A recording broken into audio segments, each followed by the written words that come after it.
فقال عليه الصلاة والسلام من لم يدع قول الزور والعمل به والجهل فليس لله حاجة أن يترك أو أن يدع طعامه وشرابه আলহামদুলিল্লাহ। সমস্ত প্রশংসা সে আল্লাহ রাব্বুল আলামিনের জন্য। আল্লাহ রাব্বুল আলামিন তার অশেষ মেহেরবানিতে এই পবিত্র মাহে রমজান মাসে সুস্থ শরীরে আমাদেরকে জীবিত রেখেছেন। সে আল্লাহ রাব্বুল আলামিনের সংক্ষিপ্ত প্রশংসা আলহামদুলিল্লাহ। তারপরে পরে নবী মুহাম্মদ মুস্তাফা সাল্লাল্লাহু আলাইহি সাল্লামের প্রতি অসংখ্য দুরূদ ও শান্তির দ্বারা বর্ষিত হোক। আল্লাহুম্মা আমিন। আল্লাহুম্মা সাল্লি আলাইহি আল্লাহুম্মা বারিক আলাইহি। সম্মানিত শিক্ষক মণ্ডলী এবং ছাত্রছাত্রী, রমজান সম্পর্কে আমরা খুতবা রমজান শুরু হওয়ার আগেও শুনি, রমজান চলাকালীন শুনি। প্রতিটা মোবাইলে হাজারো বক্তার বক্তব্য ডাউনলোড হয়তো করাই আছে, প্রতিদিনই শুনছি। সেই একই রমজান, আলোচ্য বিষয় কিন্তু একটাই। আলোচ্য বিষয়ের ভিত্তিও কিন্তু সেই কোরআন এবং হাদিসই। বক্তা এবং শ্রোতা হয়তো ভিন্ন, এটাই মৌলিক পার্থক্য। তো রমজান সম্পর্কে আমরা যত আলোচনা শুনেছি সবগুলো এখন আমরা মনে রাখি বা ডিলিট করে দিই। যেহেতু আমরা এখানে উপস্থিত আছি, আমরা এখন যে আলোচনা করব সেটা শোনার চেষ্টাটা করি।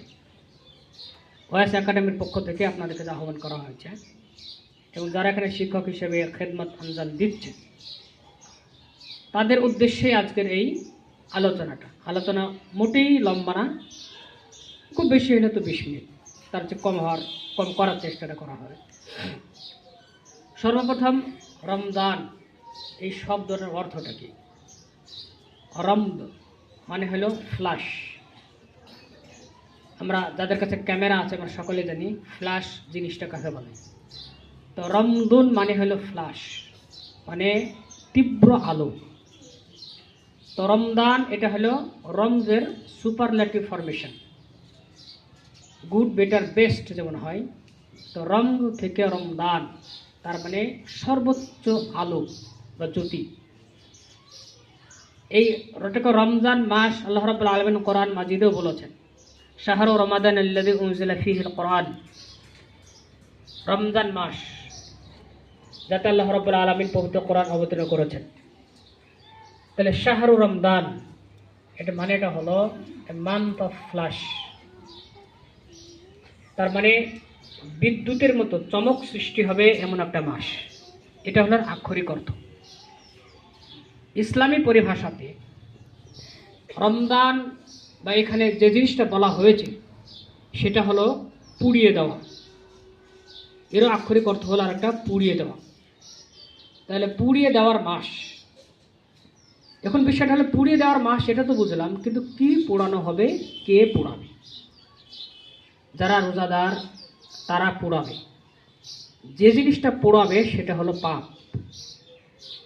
অর্থাৎ এই রমজান শুরু হওয়ার পূর্বে বা গত রমজান এবং এই রমজানের শুরু, গত রমজানকে ক্ষমা করবেন, এরই একটা সুবর্ণ সুযোগ এই মাসে দিয়েছেন। এই মাসে আমাদের পূর্বে যত পাপ রাশি আছে সব আমরা শূন্য করে নিতে পারি। এই জন্য এই মাসের একটা বিশেষ অবদান সেটা হলো লাইলাতুল কদর, খায়রুম মিন আলফি শাহর। 1000 মাসের চেয়েও শ্রেষ্ঠ মাস এই লাইলাতুল কদর, যেটা শুধুমাত্র রমজান মাসে আছে। একটা বাঁকা প্রশ্ন করা মানুষের অভ্যাসগতভাবে যেতেই পারে। সেটা হলো একটা রাত যদি 1000 মাসের চেয়ে সেরা হয়, তাহলে সেই 1000 মাসে কি রমজান মাস আছে না নাই? ওই 1000 মাসে রমজান মাস নাই। রমজান বা এই লাইলাতুল কদর বিহীন 1000 মাস, তাতে আপনি যত পুণ্য অর্জন করতে পারবেন তার চেয়ে বেশি পুণ্য অর্জন এই মাসের একটা রাত্রিতে করা সম্ভব। এই দিক থেকে আল্লাহ রাব্বুল আলামিন যে শাহরু রমজান বলেছেন, অর্থাৎ পুড়িয়ে দেওয়ার মাস, অর্থাৎ আমাদের যত পাপ, অন্যায়, প্রবণতা, কুপ্রবৃত্তি, পরহিংসা, জিজ্ঞাসা, ধনলিপ্সা, অর্থাৎ যে সমস্ত জিনিস বা যে সমস্ত বদ অভ্যাস, চিন্তা, চেতনা, আমাদের উভয় জগৎকে ধ্বংসের দিকে নিয়ে যাবে, বিশেষ করে আখিরাতের জীবনকে জাহান্নামে ঠেলে দিবে। সেই সমস্ত কুপ্রবৃত্তি থেকে নিজেকে একেবারে শিশুর মতো নিষ্পাপ করে তোলার একটা চরম সুযোগ যে মাসে থাকে সেটা হলো এই মাস। এই দিক থেকে শাহরু রমজান বা রমজান মাস নামকরণটা অত্যন্ত সার্থক। রাসূল করিম সাল্লাল্লাহু আলাইহি সাল্লাম বলেছেন, মান কামা রমাদানা ঈমানান ওয়া ইহতিসাবা গুফিরা লাহু মা তাকদ্দামা মিন যামবিহি। কেউ যদি এই রমজান মাসে তারাবি পড়ে, আমরা সহজ ভাষায় যদি বলি, তাহলে তার পূর্বের যত ছোট গুনাহ আছে আল্লাহ সব মাফ করে দেবেন।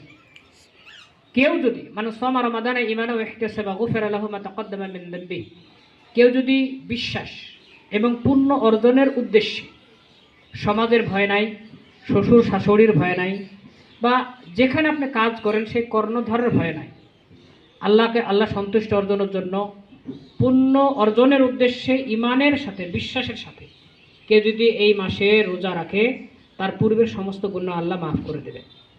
এসব কথাগুলো হলো থিওরি, আমরা সবসময় প্র্যাকটিক্যাল জিনিসটা ভাব।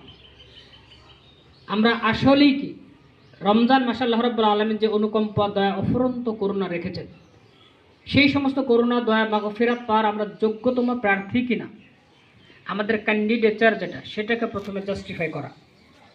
কারণ সারা জীবন খুতবা শুনি আমরা, শুনে মনে হয় এই রমজান মাসে রোজা রাখলাম মানে জান্নাতে পা হয়তো প্রবেশ করে দিয়েছি। আমি বলছি না, অতটা সহজ না।